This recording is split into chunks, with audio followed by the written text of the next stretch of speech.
The discovery of a monster ****.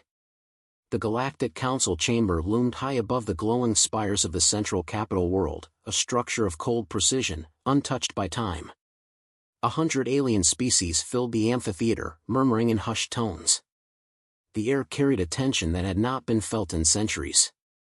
At the center of the Grand Hall, High Arbiter Zalvun raised a clawed hand, silencing the assembly. His elongated form shimmered under the light of the floating data screens, his compound eyes reflecting the information scrolling across them. "We are gathered here for an emergency session regarding a newly discovered planet," Zalvun intoned, his voice smooth yet sharp. ***, a world unlike any we have ever classified before. ***. The chamber dimmed. A holographic projection materialized, revealing a blue-green sphere hanging in the void. A murmur rippled through the assembly. It looked peaceful. Then, the data poured in.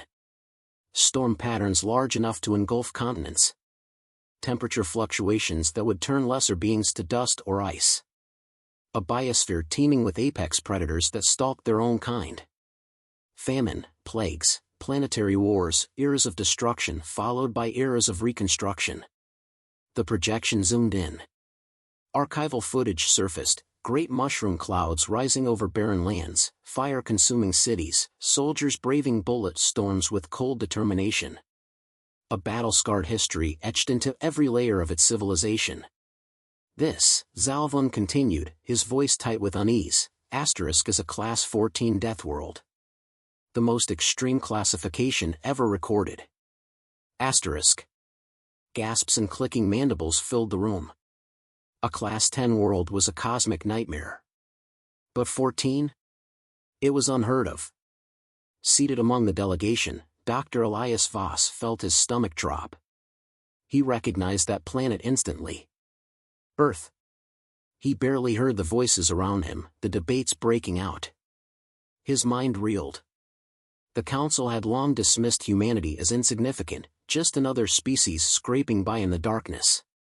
But now, Earth was a death world beyond comprehension. "Impossible," said a deep, guttural voice from across the hall. It was Kralvek, a warlord of the Trarvana Dominion. His crimson scales shimmered under the dim light. ***, no civilization can emerge from such a place. ***. And yet, Zalvun replied coldly, ***, this one did. ***. The chamber fell silent. Zalvun gestured, and the hologram shifted, displaying Terran physiology reports. "Observe," he said. ***, these beings regenerate from wounds that would kill most sapient life. Their skeletal structure withstands G-forces lethal to others. They operate under extreme physical and psychological duress. Their bodies contain dormant viruses that could annihilate entire ecosystems. ***. The data turned more damning. ***, they have survived extinction events. Adapted to cosmic radiation.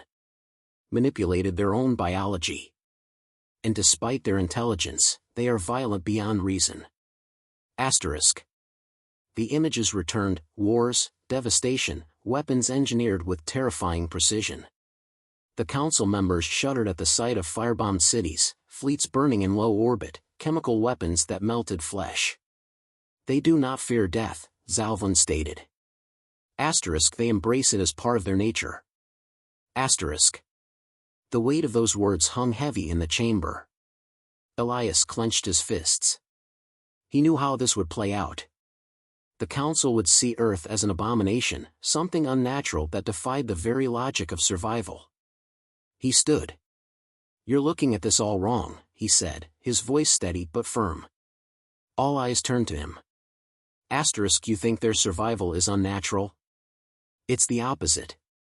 Humans thrive because of their world, not in spite of it. They adapt. They endure. They innovate. You see war, but you ignore their capacity for unity. You see destruction, but you ignore how they rebuild. ***. Zalvun studied him, his expression unreadable. And yet, Dr. Voss, they are the only species to turn their own world into a battlefield for sport, he countered, showing footage of humans engaging in combat training. They train for war even in times of peace. They do not simply defend, they prepare for conflict as a fundamental truth of existence. Asterisk. Because they had to. Elias snapped. Because Earth demands it. You classify it as a death world, but to them, it's home. Every species here would perish within days if left there. But humans? They carve out empires in the very soil you call inhospitable. Asterisk. A silence followed. Zalvin narrowed his eyes. Asterisk, are you defending their nature or proving my point? Asterisk. Elias exhaled sharply. He was losing this argument, and he knew it. Then, the final blow landed. The Council must act, Zalvin declared. Asterisk, the existence of such a species, an anomaly of chaos, threatens galactic stability. We must decide whether to contain this death world, or neutralize it. Asterisk. Elias felt his blood run cold. A holographic countdown appeared above the chamber. 7 cycles until a final vote. 7 days to prove that Earth, and humanity, deserve to exist. Elias sat motionless in his chamber, staring at the countdown projected on the wall. 6 days, 14 hours. The weight of it pressed against his skull. He had seen planetary extermination orders before, cold, calculated decisions made under the guise of galactic stability. But this wasn't some rogue warband or a diseased colony. This was Earth. His home. He inhaled sharply and turned to his console. Data streams flickered across the screen, feeding him every recorded fact about humanity, scientific achievements, medical breakthroughs, art, philosophy. He needed to counter the Council's fear with reason, prove that humanity was more than the sum of its worst moments. His door chimed. He hesitated before granting access. The panel hissed open, revealing Counselor Drenir, a Sothari diplomat whose species resembled towering arthropods. He stepped inside, mandibles clicking softly. "You're making enemies, Voss," Drenir said without preamble. Zalvin holds the chamber in his grip. "If you fail to make a case, Earth will be erased before the next cycle ends." Elias pinched the bridge of his nose. "Then I can't fail." Drenir tilted his head. "You don't see it, do you? The problem isn't proof, it's perception. They fear your kind not because of what you've done, but because of what you could do." Elias frowned. "That's not justice. That's paranoia. And paranoia keeps empires standing." Silence settled between them. Elias knew Drenir wasn't an ally, not truly, he was here because he hated unnecessary bloodshed. And a mass extinction, sanctioned by the galaxy's highest governing body, would set a dangerous precedent. "If you have advice," Elias said, "now's the time." Drenir's antennae twitched. "Pick your battlefield wisely. If you fight them on war and violence, you've already lost. Show them something they can't ignore." Elias stared at his console. Something they couldn't ignore. Then it hit him. The council chamber was packed when Elias arrived, datapad in hand. The tension was thick enough to taste. Zalvin stood at the central podium, his expression unreadable. "Dr. Voss, you have requested time to present new evidence," he announced. "Proceed." Elias stepped forward, activating the central holographic display. A massive station, half the size of a moon, materialized above them, a long abandoned Dyson ring circling a dead star. Gasps rippled through the assembly as they recognized it. The Kavari's archive. "This station was lost for nearly 1,000 cycles," Elias said, "until human explorers recovered it." The hologram shifted, showing footage of a Terran expedition carefully restoring the station's systems. The Kavari's species vanished long before humanity discovered spaceflight, Elias continued. But instead of stripping their archives for resources, humans dedicated years to preserving their legacy. They translated texts, repaired infrastructure, and reintroduced their knowledge to the galaxy. The chamber was silent. Even Zalvin seemed momentarily caught off guard. "You call them destroyers," Elias said, scanning the crowd. But they save more than they ruin. A deep voice rumbled from the upper chamber. They fight, growled Warlord Kralvek. They kill. Elias nodded. Yes. They fight wars. So do you. So does every empire here. The difference? Humans don't just wage war. They fight for each other. They fight for ideas. They fight for species that aren't their own. Another projection flickered to life, Terran hospital ships in orbit above a war-torn colony, human doctors treating alien patients. Footage of rescue teams evacuating civilians from collapsing cities, shielded by nothing but their own bodies. They do not conquer, Elias pressed. They protect. They take a universe that tries to kill them and find ways to live in it, not just survive. Murmurs rippled through the chamber. For the first time, uncertainty flickered across Zalvon's features. And yet, the Arbiter finally said, regaining his composure, your kind is unpredictable. Your worlds burn and rise again. Your wars never cease. How long until that fire spreads beyond your home? Elias exhaled, steadying himself. This was the real battle. You think fear will keep you safe, he said, voice controlled. That wiping out humanity will prevent the unknown. But fear doesn't stop change. Fear doesn't stop nature. It just makes you blind to what's coming next. He gestured to the data feed behind him. You don't fear humans. You fear the idea of humans. Because if we can survive the worst conditions the universe has to offer, then what else are we capable of? A hush fell over the chamber. The countdown above them ticked down. 3 days remaining. Humanity's final trial. The countdown loomed over the council chamber. 8 hours until the vote. Elias stood at the center of the grand hall, heart pounding. His arguments had shaken some of the delegates, but it wasn't enough. Zalvon still held the majority. The council feared Earth, not for what it was, but for what humanity could become. He needed a final move. Something undeniable. Zalvon's voice cut through the heavy silence. Your time runs short, Dr. Voss. Unless you have further evidence, this session will proceed to its conclusion. Elias stepped forward. You claim humanity is too dangerous, too chaotic to be trusted. That we are a threat to order. His gaze swept across the chamber. Then prove it. Murmurs rippled through the assembly. Zalvon narrowed his eyes. Elaborate.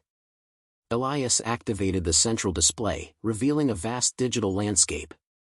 This is a full environmental simulation of Earth. A perfect recreation of its climate, gravity, wildlife, and hazards. He turned to the council. If our world is as uninhabitable as you believe, then surely the greatest warriors of the galaxy can endure it. Silence. Then laughter, harsh, guttural. Warlord Kralvek grinned, baring rows of serrated teeth. You propose a challenge, human? Elias nodded. Yes.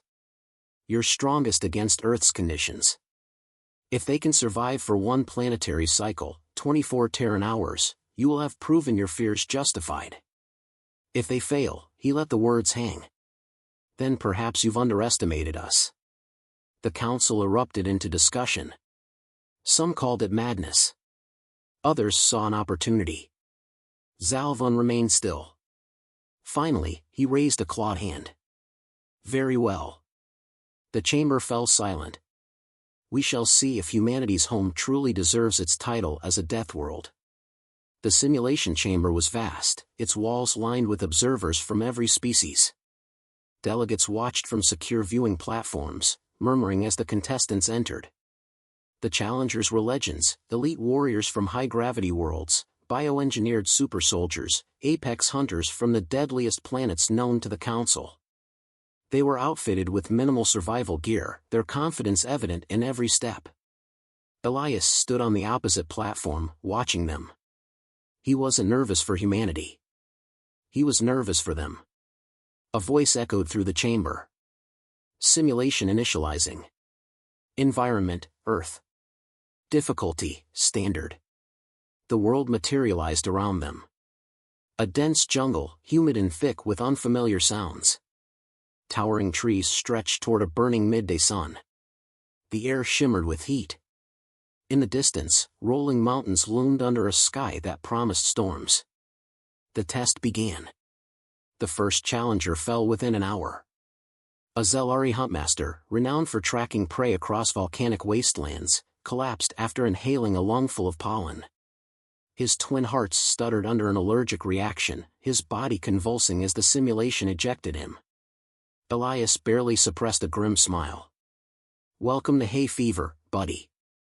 The next fell to dehydration.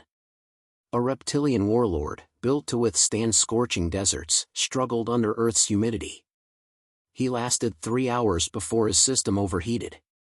Then the cold set in. The simulated environment shifted to twilight. Temperatures dropped. The alien warriors, adapted to stable climates, found themselves shivering uncontrollably as their bodies failed to regulate against the rapid change. By nightfall, only 3 remained. They had battled through exhaustion, injuries, and environmental hazards. But Elias knew the true test hadn't even begun. Then the storm hit. Winds howled through the jungle, trees bending under the force. The challengers struggled against the elements, rain slashing at them like blades. Visibility dropped to near zero.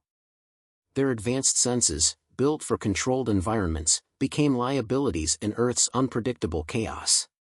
One was struck by lightning. Another slipped into a fast-moving river, dragged under by unseen currents. The last, Kralvek himself, roared in frustration as he fought against the storm, his body battered and weakened. And then it ended. The simulation shut down, the environment dissolving into nothingness. The warriors lay on the chamber floor, gasping. Defeated. Not by combat. Not by weapons. By Earth itself. The council chamber was silent. Zalvun rose, his expression unreadable. "It seems," he said slowly, "that humanity has a remarkable ability to survive." Elias stepped forward. "We don't just survive, Arbiter. We thrive in the places others fear. We don't roll through power. We master adversity. You call Earth a death world, but to us? It's home. And we are its children." Silence. Then, one by one, the council members began to stand. Not in opposition. In recognition. Zalvun exhaled. For the first time, his voice carried something that almost resembled respect. "The motion to sterilize Earth is withdrawn." The countdown clock vanished. Elias closed his eyes, exhaling. It was over. Humanity had won. The chamber emptied, but as Elias turned to leave, Drenir stepped beside him.